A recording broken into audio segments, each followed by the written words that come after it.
ir a Mateo capítulo 13, versículo 47. Mateo capítulo 13, verso 47. Recuerden que estamos viendo una serie de temas, las parábolas de Jesús.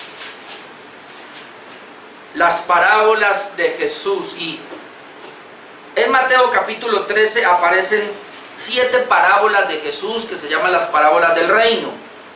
Ya hemos visto 6 parábolas, hoy vamos a ver la número 7, se llama la parábola de la red.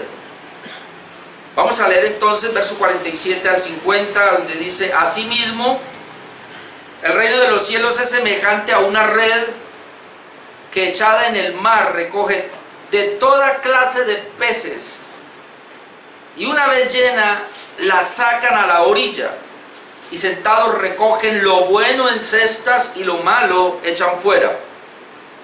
Así será al final del siglo. Saldrán los ángeles y apartarán a los malos de entre los justos y los echarán en el horno de fuego. Allí será el lloro y el crujir de dientes. Cuando nosotros leemos esta parábola, inmediatamente nos acordamos de la parábola del trigo y la cizaña. Y hay muchas cosas en común, obviamente, que tienen. Algunos dicen, bueno, ¿por qué el Señor repitió si es prácticamente lo mismo? Aunque es prácticamente lo mismo, hay un énfasis que el Señor nos da, y lo que yo quiero mirar acá. Siempre les he venido diciendo pues el detalle o el tema central de cada parábola. Y en esta parábola de la red podemos decir que es la realidad del infierno, aunque ella nos habla de la separación de los malos y de los justos, pero yo me enfoco más hacia la realidad del infierno. Es decir, Jesús lo que va a hacer es enfatizar la realidad del infierno. ¿Y por qué lo hace así? Recuerden las parábolas que hemos venido mencionando. La parábola del sembrador nos habla de 4 tipos de terrenos. 3 terrenos son donde la palabra no puede penetrar, es decir, no trae un cambio a las personas, y decíamos que era un solo terreno manifestado en 3, y el corazón de esas personas no permite que la palabra de Dios fluya para traer nueva vida.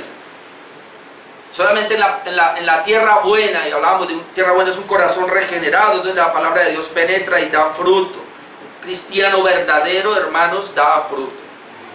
Luego pasábamos a la parábola del trigo y la cizaña, donde es prácticamente definiendo ahora o haciendo la separación entre personas que realmente son creyentes y que no son creyentes.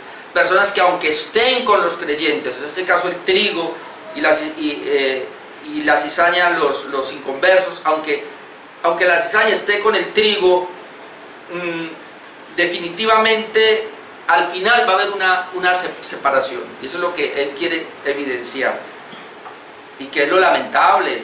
Uno quisiera que en las iglesias locales hubiese solo regenerados, solo creyentes, pero lamentablemente encontramos con personas que no son regeneradas, lamentablemente, y el punto es que se parecen tanto a los cristianos como aquel terreno que cayó entre los espinos, que se ve que parece que son creyentes, pero luego dice que las cosas de este mundo crecen igual manera. Es decir, hay personas que están dentro de una congregación y, de la misma manera que, entre comillas, aman a Dios o aman la palabra, aman también al mundo y todo lo secular. Y entonces, al final, el mundo va a ahogar la palabra que ellos tienen en su mente, no en su corazón, sino en su mente. Pero luego el Señor viene a enfatizar en las parábolas que veíamos nosotros. Veíamos 2, la de mostaza y la levadura. Decíamos que es el crecimiento del reino de Dios a nivel externo, es decir, el Evangelio será predicado a todas las naciones, y esa es una manera de extenderse. Veíamos en esa parte el grano de mostaza. Pero la levadura, decíamos que es cuando el reino de Dios llega a una persona, y él va a crecer hasta la glorificación, hasta el final. Y en dónde se da esto, obviamente se da en los regenerados. Hace 8 días veíamos nosotros otras 2 parábolas que tienen que ver con el tesoro escondido y la perla preciosa. Y entonces otra vez son los que han sido regenerados, en este caso el trigo, o en la parábola del sembrador, aquella semilla que cayó en buena tierra, y ellos aman a Cristo, aman la salvación, aman la palabra, aman la vida espiritual, como aquel hombre que se encontró un tesoro en un campo y se deshizo de todo lo que tenía para adquirirlo, o como aquel mercader que vendía perlas, pero cuando encontró una perla preciosa que no igualaba a la que tenía, él se deshizo de las que tenía y de todo para adquirirla. Hablábamos del valor del reino. Y ya para terminar esta parte, digo esta parte porque obviamente yo sigo mirando las parábolas de Mateo, no sé cuántas predique, porque terminando Mateo pasamos a Lucas, no sé cuántas parábolas. El tema de esta serie es las parábolas de Jesús, este es el mensaje número 6. Y en esta parábola de la red, ahora otra vez, y el Señor vuelve y quiere enfatizar, y un maestro, dicen que eso es lo que hace, un buen maestro repite la lección varias veces y de diferentes maneras. Parece ser que el Señor sabía que quedaba algo y por eso ahora en la parábola de la red, que es muy parecida a la de la cizaña, la enfatiza. Yo voy a leer en la Nueva Traducción Viviente estos mismos versículos. Me gusta comparar con otras versiones y mire esta versión como dice: también el reino del cielo es como una red para pescar, que se echó al agua y atrapó toda clase de peces. Cuando la red se llenó, los pescadores la arrastraron a la orilla. Se sentaron y agruparon los peces buenos en cajas, pero desecharon los que no servían. Así será en el fin del mundo. Los ángeles vendrán y separarán a los perversos de los justos y arrojarán a los malos en el horno ardiente, donde habrá llanto y rechinar de dientes. Habrá llanto y rechinar de dientes. Muy palpable, hermanos, esto, porque yo lo que veo es que el énfasis que quiere hablar es la realidad del infierno, ¿no? En términos generales sería la realidad del infierno. Voy a hablar una pequeña introducción y luego voy a hacer una aplicación de 3 maneras, esta parábola. La pequeña introducción sería que de las 7 parábolas del reino, la de la red es la última que él está mencionando. Se llaman las parábolas del reino y uno va a Mateo capítulo 13, aunque las otras parábolas siguen hablando del reino de Dios.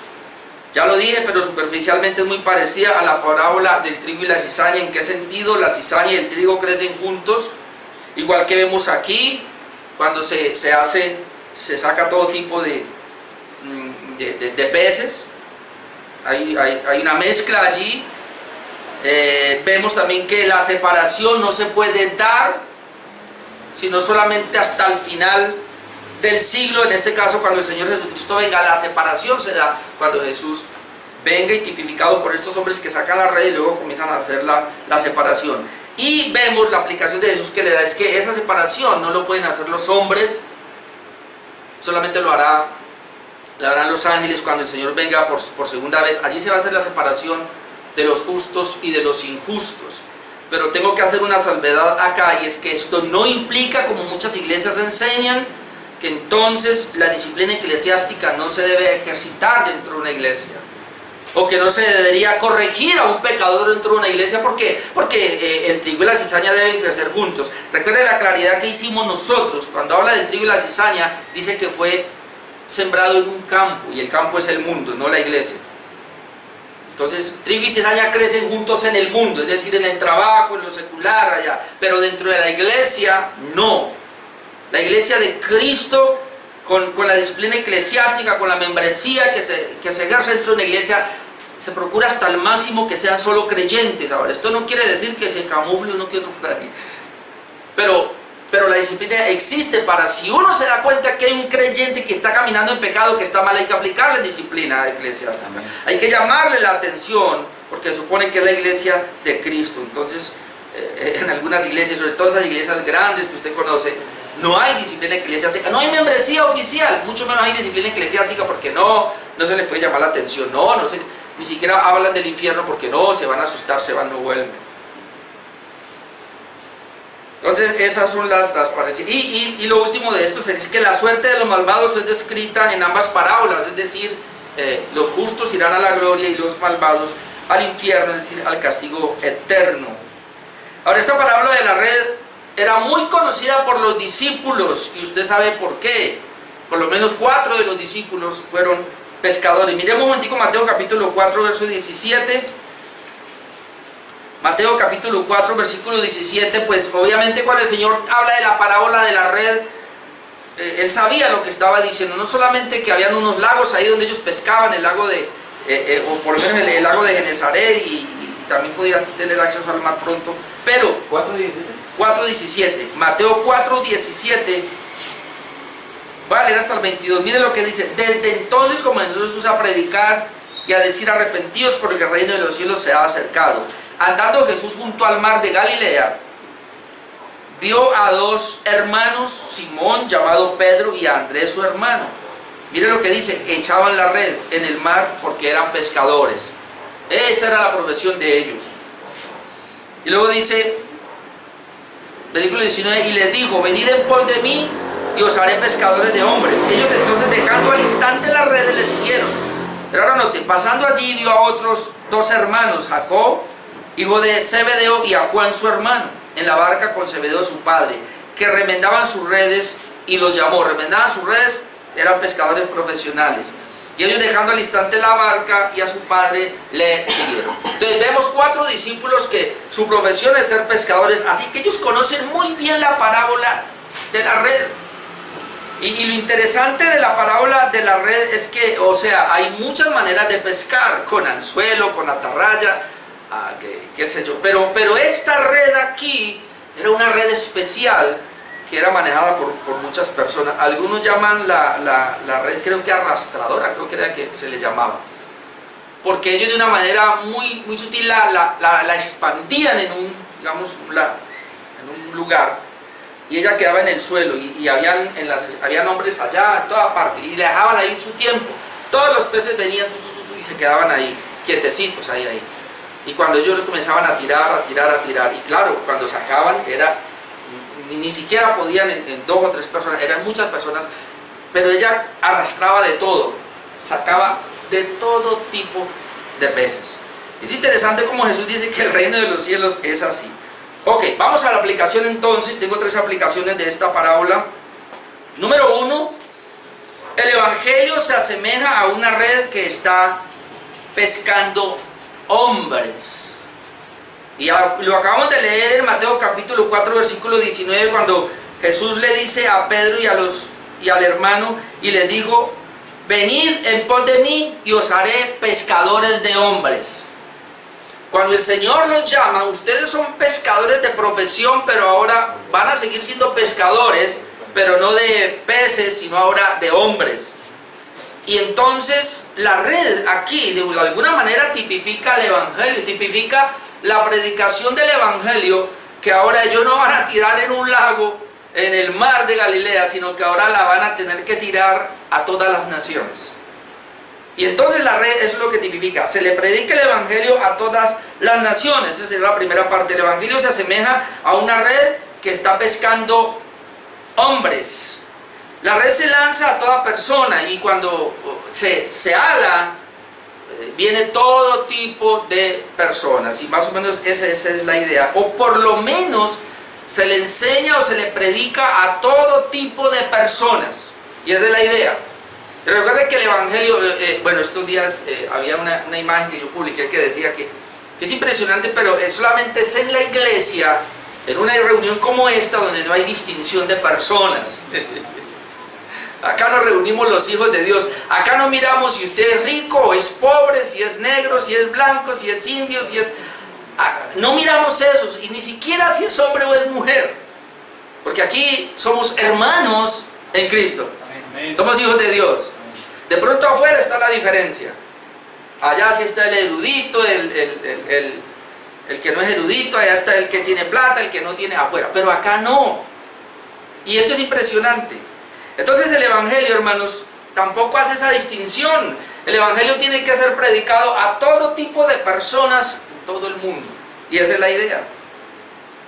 Y entonces esta parábola de la red era muy conocida por los discípulos, y eso es lo que el Señor quiere enseñar. Vamos a ir a Mateo 13, donde acabamos leído, pero el versículo 47 al 48 es lo que le decía diciendo: así mismo el reino de los cielos, note, el reino de los cielos es semejante Y escuche la palabra semejante. Por eso nosotros de cada parábola tomamos el principio. No podemos coger, ay, ¿qué significa que ellos la trajeron a la orilla? ¿Y qué significa la orilla? ¿Y qué significa que se sentaron? Y no, a nosotros nos interesan esos detalles. A nosotros nos interesa el mensaje central, ¿sí?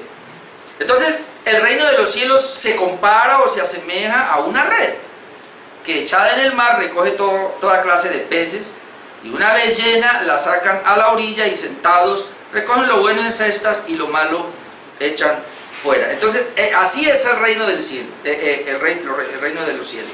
Entonces la iglesia va a tener personas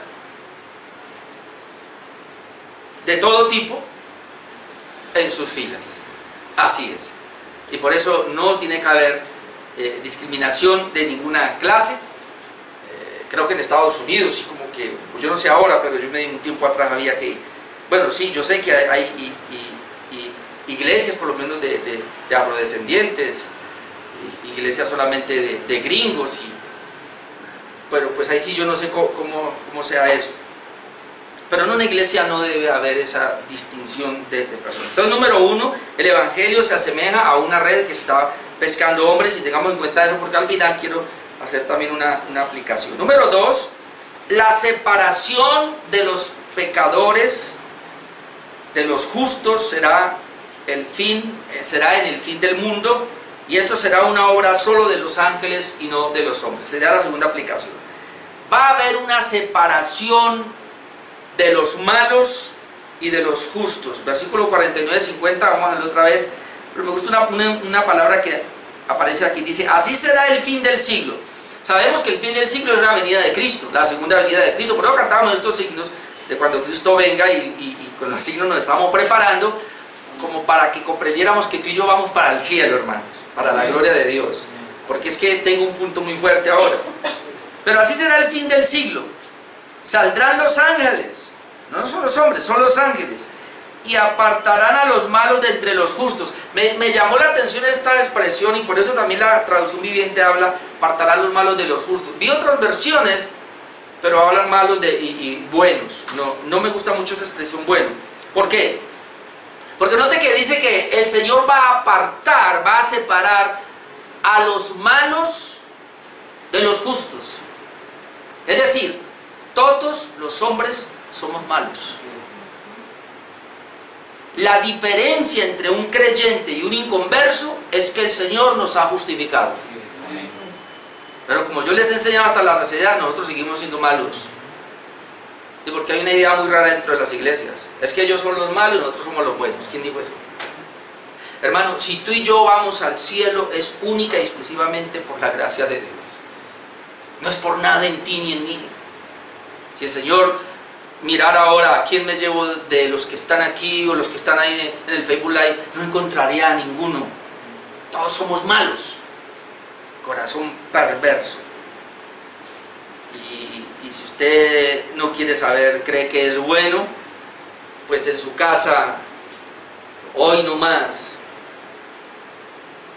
Yo a mi esposa o ella o yo no le tengo paciencia a veces. Ahí tratando de meter algo, no nos daba una cosa para Cofenalco, una cosa que había, y la clave no daba, y entonces yo me enojaba. Y entonces ahí uno se da cuenta del corazón de uno como el de malo. No, pero aquí ninguno se enoja, aquí no, todos. La hermana Nali toca a Jorgito porque dice: Jorgito sí es un santo. Entonces mire, cuando venga, y tremenda esa separación, porque dice, es parecido, ¿no? El Señor es el que envía a los ángeles, y los ángeles son los que van a coger. Hermanos, los ángeles no se equivocan. Tú y yo nos equivocamos. Si el Señor dejara la elección a nosotros, yo descabezaría más de uno y lo mandaría al infierno ya. Y tal vez salvaría a otros que se merecen el infierno. Pero dígame, los ángeles vienen y ellos saben. Ellos dicen: usted es justificado, va para acá. Usted no fue justificado, va para allá. Ellos son los que hacen la separación. Ok, entonces esto mismo pues había enfatizado la parábola del trigo y la cizaña. Leámoslo una vez más, versículos 40 a 43. Dice: de manera que como se arranca la cizaña y se quema en el fuego, así será en el fin del siglo. enviará el Hijo del Hombre a sus ángeles y recogerán de su reino a todos los que sirven de tropiezo y a los que hacen iniquidad y los echan en el horno de fuego, allí será lloro y crujir de dientes. Entonces los justos resplandecerán como el sol en el reino de su Padre. El que tiene oídos para oír, que oiga. Entonces, ¿por qué volver a mencionar lo que el Señor ya había dicho? Es decir, otra vez, usted lea la parábola del trigo y la cizaña, lea la parábola de la red y usted como que no ve una diferencia. Pero la diferencia está en mi tercer punto, que sería la parábola nos enfatiza la realidad del infierno y del castigo eterno. La parábola nos va a enfatizar o nos enfatiza la realidad del infierno y del castigo eterno. Hermano, hay religiones, obviamente son falsas, que no creen en el infierno, y tengo que decir el nombre, hay muchas, pero por lo menos digamos una de los testigos de Jehová. No creen que haya infierno. Y hay un sector bien marcado de lo que se llaman cristianos que dicen que no hay infierno. Anoche que veíamos que tenemos la clase en el Zoom, hablábamos de eso, ¿no? Hay gente que cree en una expiación universal, es decir, Jesucristo vino, murió en la cruz, murió por todos los hombres, mal usando Juan 3:16, porque de tal manera amó Dios al mundo. Entonces Jesús, Dios amó tanto al mundo que dio a su Hijo para que muriera por todos.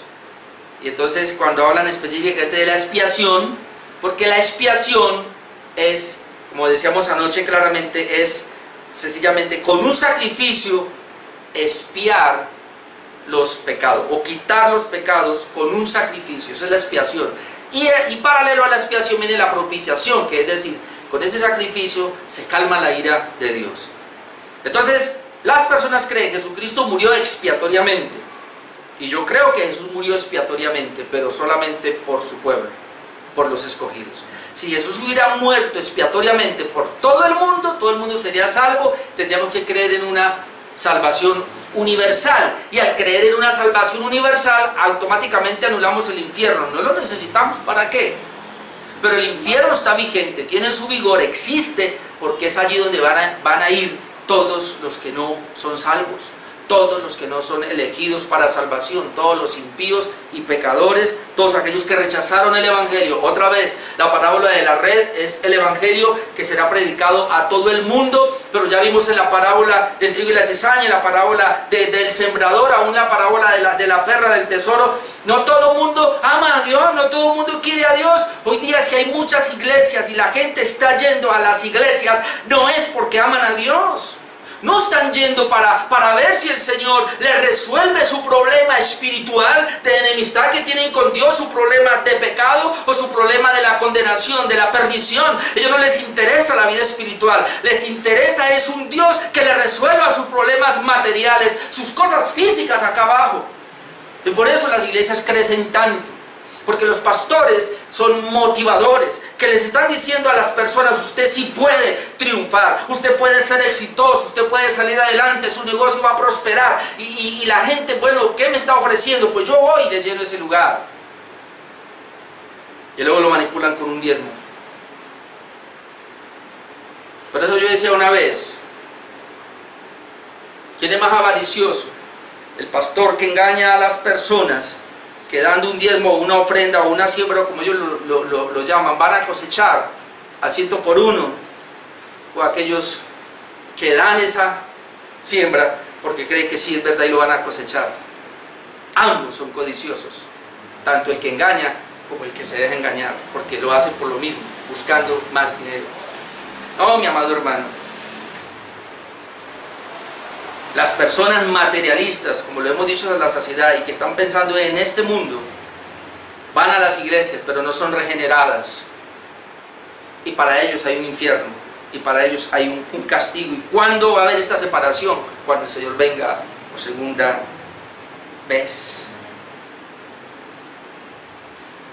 Jesús habló de la realidad del infierno, y es interesante porque de todos los profetas y de los escritores bíblicos, aún los apóstoles, quien más habló del infierno fue Jesús. Y la gente tiene una idea: Dios es un Dios de amor. Yo he hablado con muchos testigos de Jehová, me dicen: ¿usted tiene un hijo? Le digo: tengo 3 hijas preciosas. Les digo yo, dice: Usted sería capaz de, si una hija le hace mal a usted, por muy mal que sea, usted sería capaz de enviarla al infierno. Le digo, no, yo no. Y entonces, ¿cómo va a creer que Dios? Pero Dios sí. No, porque es que, o sea, usted va a ser más justo que Dios. Un momentico. Yo no lo hago porque yo soy un ser humano y estoy hablando de mi justicia. Entonces usted no conoce la justicia de Dios. Hermano, el pecado, como lo hemos dicho, es quebrantar la ley. Por eso están los 10 mandamientos ahí. La ley de Dios es la justicia de Dios. Quebrantar la ley de Dios es quebrantar o atentar contra el mismo carácter de Dios. Muchas personas dicen, ¿por qué tenía que morir Jesús? ¿Por qué Dios no pudo sencillamente decir, los perdono? ¿Sabe por qué? Porque Dios es justo. Y porque el hombre había quebrantado la ley de Dios. Y el hombre, mientras quebrante la ley de Dios, sigue en enemistad contra Dios. Dios está airado porque el hombre le falló a Dios. Pero Él, en su amor y su misericordia, envía a su Hijo amado.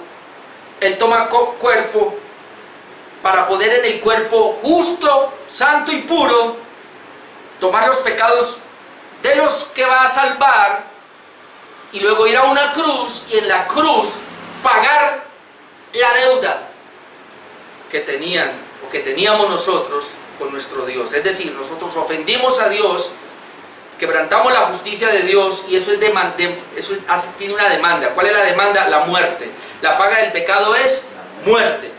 Y por eso les expliqué hasta la saciedad. Los sacrificios del antiguo pacto, lo que le evidenciaban a Israel era, cada vez que Israel pecaba, tenían que llevar un cordero. ¿Para qué? Para decirle, Dios, yo pequé, te ofendí, ofendí tu ley, ofendí tu justicia, yo merezco morir, pero entonces traigo un reemplazo.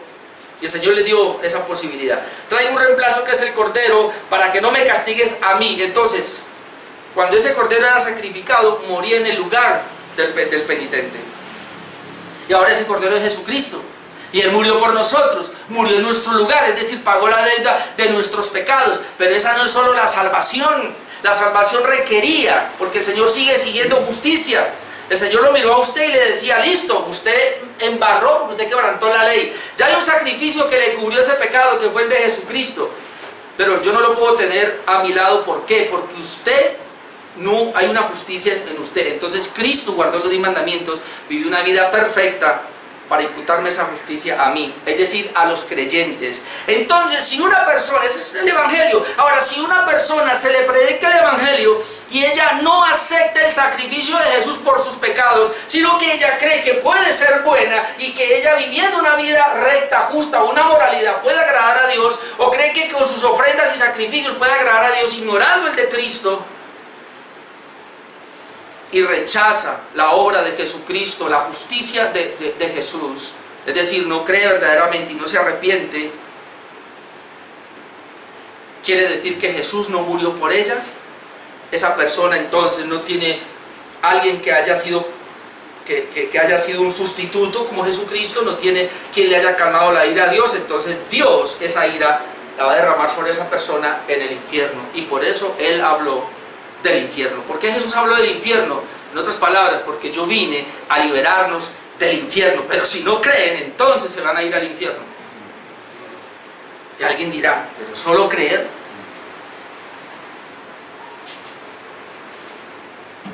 Es la fe, porque sin fe es imposible agradar a Dios. Ahora usted lo ve sencillo, es solo creer. Implica conversión, creer y arrepentirse, pero ¿es solo eso? Pues esa es la entrada, pero de ahí en adelante usted comienza a ver. Para otros es imposible, exacto. Para Dios no, pero esa es la entrada. Cuando ya entramos a la conversión comenzamos a ver todo el plan de redención, hermano, y eso es lo que estamos haciendo. Estamos entrando a conocer y conocer más ese plan de redención. ¿Para qué? Para humillarnos cada vez más ante el Señor, para apropiarnos más de Él y no soltarlo jamás. Pero Jesús habló del infierno. Vamos a mirar algunos textos en Mateo. Mateo capítulo 8, versículo 11. Porque es que dice que el Señor vendrá y va a enviar a los ángeles, y así como esos hombres cogieron, sacaron esos peces de la red y hicieron la división. El Señor va a hacer la división, pero luego el Señor enfatiza, y es que ese es el énfasis. Voy a leer otra vez, antes de leer Mateo 8, Mateo 13:49. Así será el final del siglo. Saldrán los ángeles y apartarán a los malos de entre los justos y los echarán en el horno de fuego. Note esa expresión: los echarán en el horno de fuego, allí será el lloro y el crujir de dientes. Ahora, Mateo capítulo 8, versículo 11. A ver, Mateo capítulo 8, versículo 11 y 12. Y os digo que vendrán muchos del oriente y del occidente y se sentarán con Abraham e Isaac y Jacob en el reino de los cielos. Mas los hijos del reino, en este caso los judíos se refiere a ellos, serán echados a las tinieblas de afuera. Allí será el lloro y el crujir de dientes. Y yo tengo acá muchas citas, pero vamos a ir a Mateo 24. Y si no, pues las otras se las dejo. Pero Mateo 24, 36. Yo voy a leer hasta el 39. Mateo 24, 36. Pero el día y la hora nadie sabe, ni aun los ángeles de los cielos, sino solo mi Padre. Mas como en los días de Noé, así será la venida del Hijo del Hombre. Porque como en los días antes del diluvio estaban comiendo y bebiendo, casándose y dándose en casamiento, note acá, hasta el día en que Noé entró en el arca, y no entendieron hasta que vino el diluvio. No entendieron hasta que vino el diluvio. Diluvio allí es la condenación, la destrucción.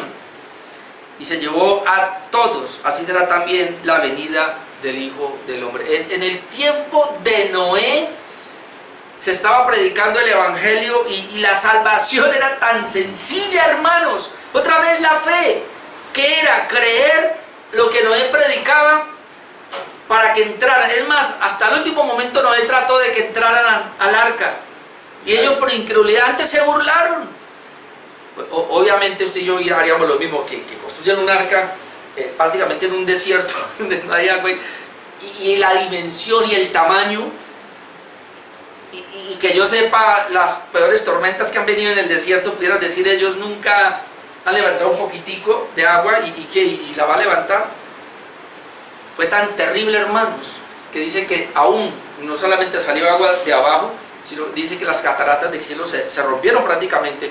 Comenzó a caer torrenciales de agua, pero de abajo también se reventaron, y comenzó, o sea, caía hacia abajo y hacia arriba. Y eso fue lo que hizo el diluvio. Pero lo tremendo es que dice, ¿y el diluvio qué hizo? Condenó a todo ese mundo maldadoso. Y Cristo dice que así será también en su venida, es decir, la destrucción va a ser así. Y uno puede seguir leyendo el versículo 40, 42, donde dice: entonces estarán dos en el campo, note, el uno será tomado, el otro será dejado. Esa es la realidad. Dos mujeres estarán moliendo en un molino, la una será dejada, la otra será tomada. Velad pues, porque no sabéis a qué hora ha de venir el Señor. El Señor dice, cuando yo venga en mi segunda venida, me voy a llevar a los míos, para los otros los voy a dejar. Y pone el ejemplo de las dos mujeres.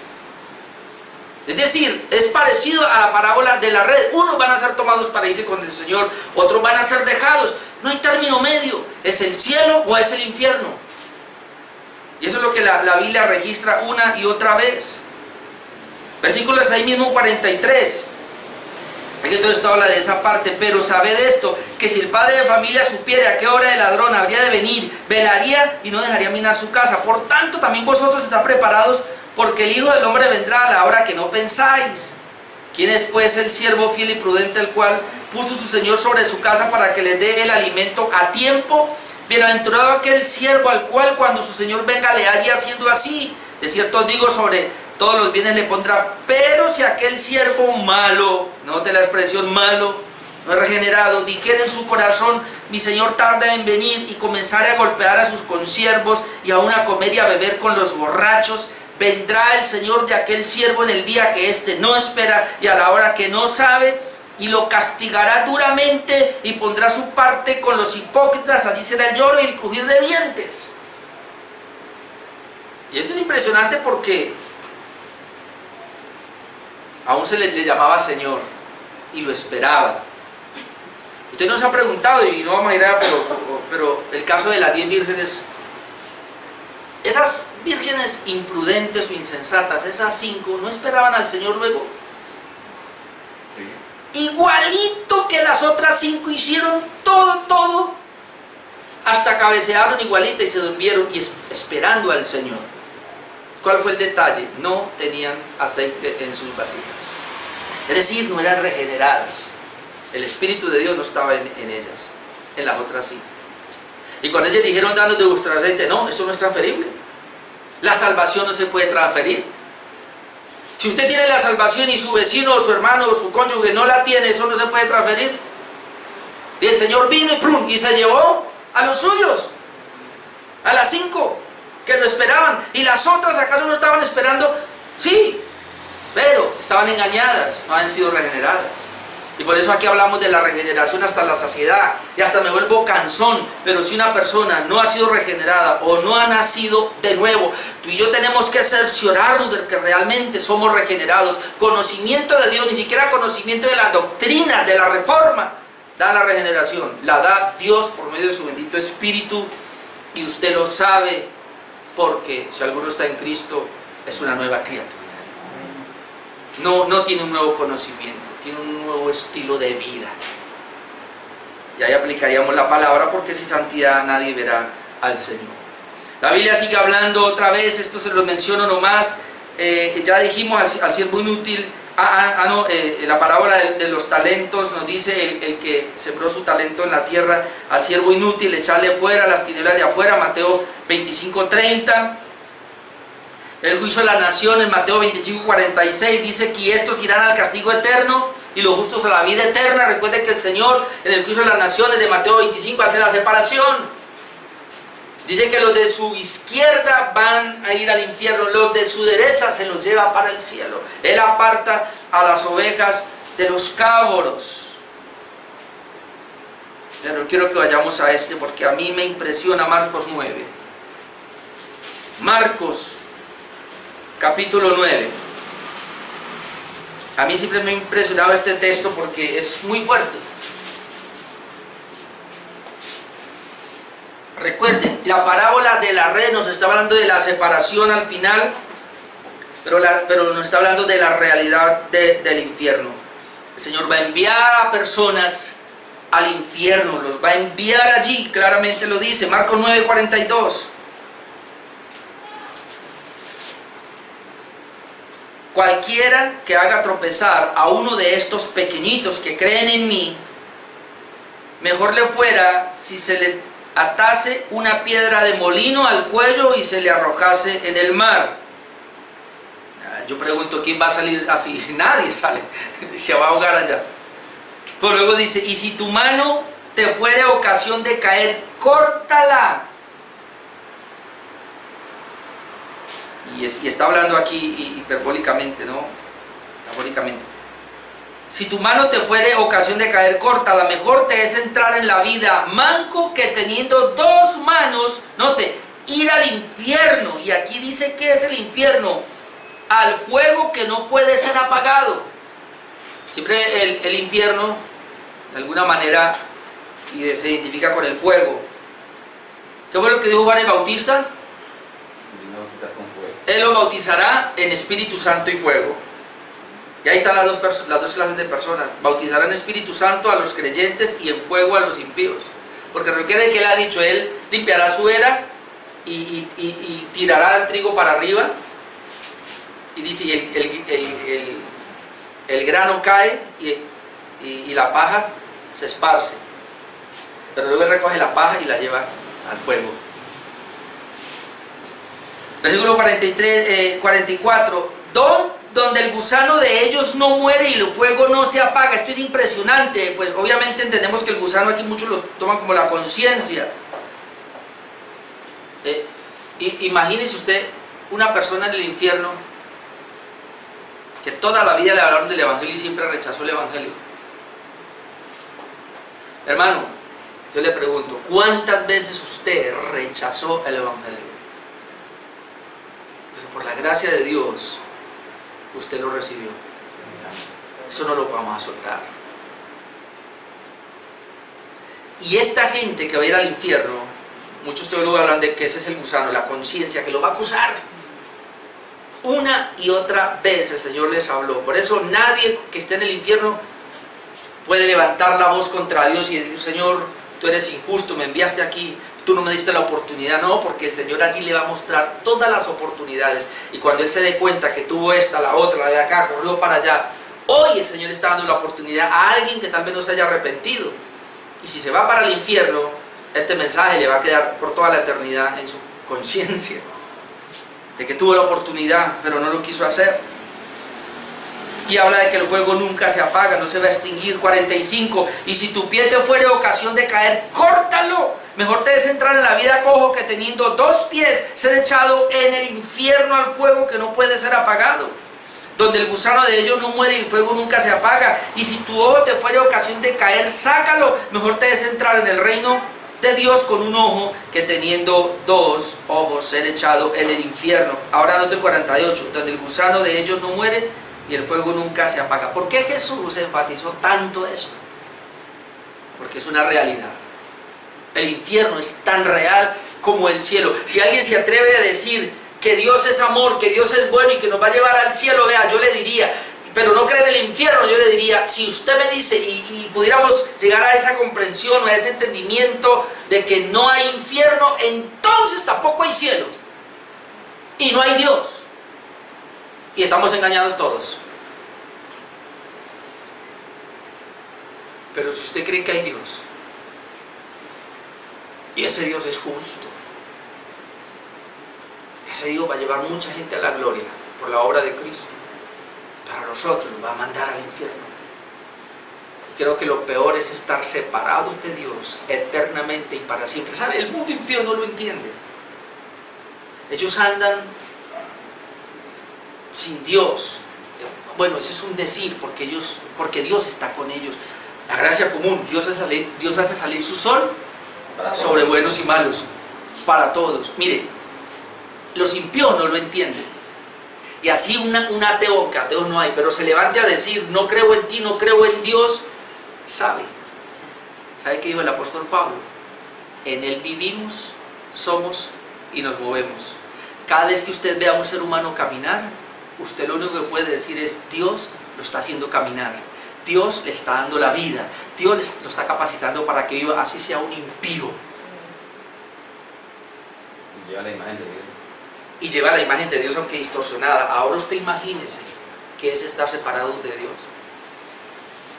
Obviamente es un decir separado de Dios, porque aún en el infierno Dios va a estar de una manera diferente, va a estar en el juicio, pero es de alguna manera. Ahora Dios está con ellos, pero allá. Por eso, o sea, yo creo que lo más cruel es eso, la realidad de que Dios no está, por lo menos no está como está ahora, proveyendo, dando, sino que Él está allí, es con el juicio. No es el diablo el que va a enjuiciar, es Dios. Quitémonos la película, todas las películas que aprendimos, que el diablo con un tenedor y que deje que gobierne en el infierno. No. Ya vamos a llegar ahí, ya me fue el tiempo, Señor. Yo, bueno, sigo acá. Bueno, leamos tan siquiera ese libro de Apocalipsis, nos habla del fuego eterno y iba a mencionar al diablo porque es que ahí está. Apocalipsis 20, Apocalipsis 27. Los otros textos los voy a dejar acá, pero Apocalipsis 27 para que usted vea que el diablo no va a gobernar allá.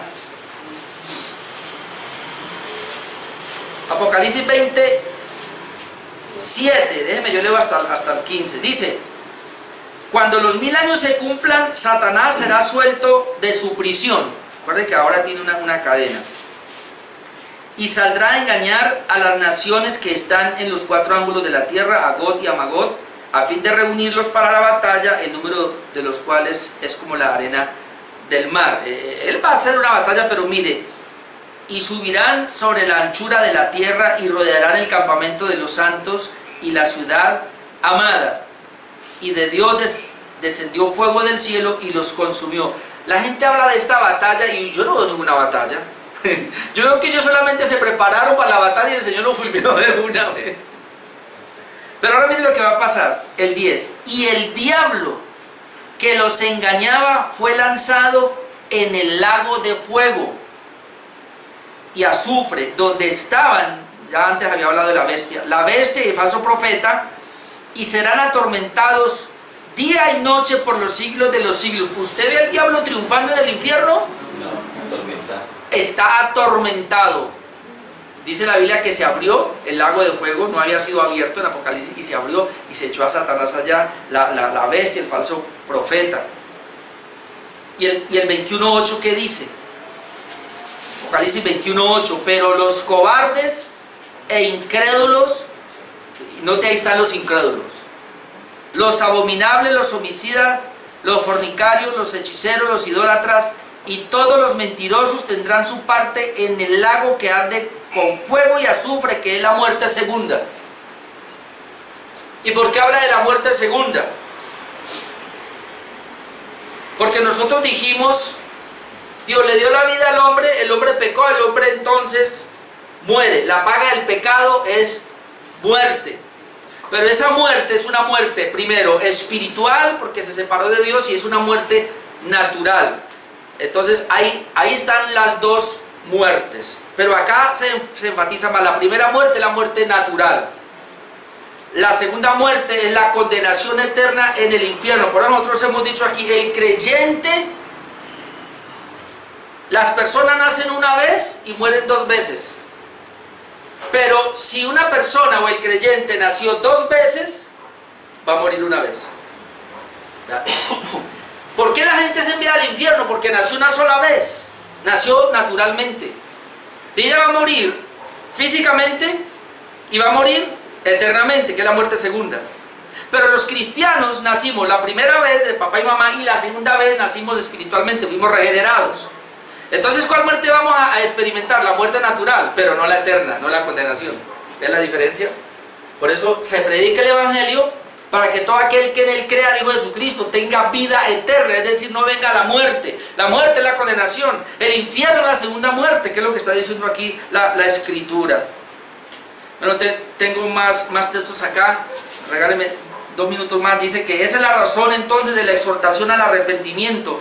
¿Por qué Jesús predicó el arrepentimiento? ¿Por qué Jesús habló del arrepentimiento? Y él dijo que él vino no a llamar a justos, sino a pecadores al arrepentimiento. ¿Por qué el Señor habló del arrepentimiento? Porque el Señor vino para que al arrepentirse la gente fueran libres del infierno.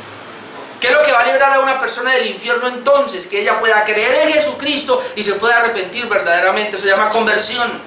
Entonces, en ese punto, eso nos lleva al segundo punto, y es que como cristianos debemos entonces ser esas personas que, igual que Jesús, tienen compasión por las personas.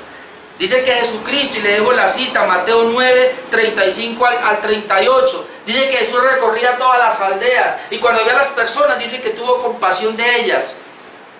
Y entonces, ¿qué le dice a los discípulos? Mire, a la verdad, la mies es mucha, los obreros son pocos. Rogad al Señor de la mies que envíe obreros a su mies. ¿Por qué el Señor le dijo a los discípulos, rueguen al Señor de la mies que hayan más obreros? El Señor, durante estos 2000 años que llevamos de evangelio, eso es lo que ha venido diciendo, y diciéndole a la iglesia: por favor, vayan y anuncien el evangelio, prediquen el evangelio, rueguen al Señor que envíe obreros a la mies. Hermano, no podemos quedarnos nosotros, tenemos que hablarle a las personas. ¿Por qué? Porque el Señor quiere que crean en Él y se arrepientan. ¿Para qué? Para que no vayan al infierno. Si una persona no cree en Cristo, si una persona no se arrepiente, así tenga religión, así asista a una iglesia, si esta persona no ha sido regenerada verdaderamente, no ha creído en Cristo, no se ha arrepentido verdaderamente y sigue en sus mismos pecados, esa persona va rumbo al infierno. Y el evangelio es para predicarles. El Señor vino a hacer una obra grandiosa de perdonar los pecados, y todo aquel que puede creer puede ser salvo. Como conclusión puedo decir lo siguiente: la separación de los malos de los justos es una realidad al final del mundo. Los dos lugares o destinos finales de todos los seres humanos es el cielo y el infierno. Vamos para el cielo porque pudimos, por la gracia de Dios, creer en Él, porque nos pudimos arrepentir. Pero aquellas personas que no crean y no se arrepientan van para el infierno. Y hoy se puede escapar del infierno si tan solo se cree y si se arrepiente. Nosotros no podemos andar por la vida como muy tranquilos. Y no le di la cita, pero el Señor en Marcos 13, para el que está anotando, 32 al 37, como creyentes nos alerta a que estemos despiertos. Y el Señor, cuando habló todo esto y le hablaba a los discípulos todo esto y les tocaba todos estos temas y les hablaba del infierno, como el apóstol Pablo mismo dijo, para que nosotros nos lleguemos a una persuasión de que verdaderamente somos salvos. Una y otra vez tenemos que estar seguros de esa salvación. Y si alguien está dudando de su salvación, debe entonces creer y debe arrepentirse. Eso es lo que nos enseña la parábola de la red. La separación al final de los creyentes, de los incrédulos, pero sobre todo la realidad del infierno. Porque el infierno es real como el cielo es real. Amén. Póngase de pie, por favor, y vamos a orar para terminar.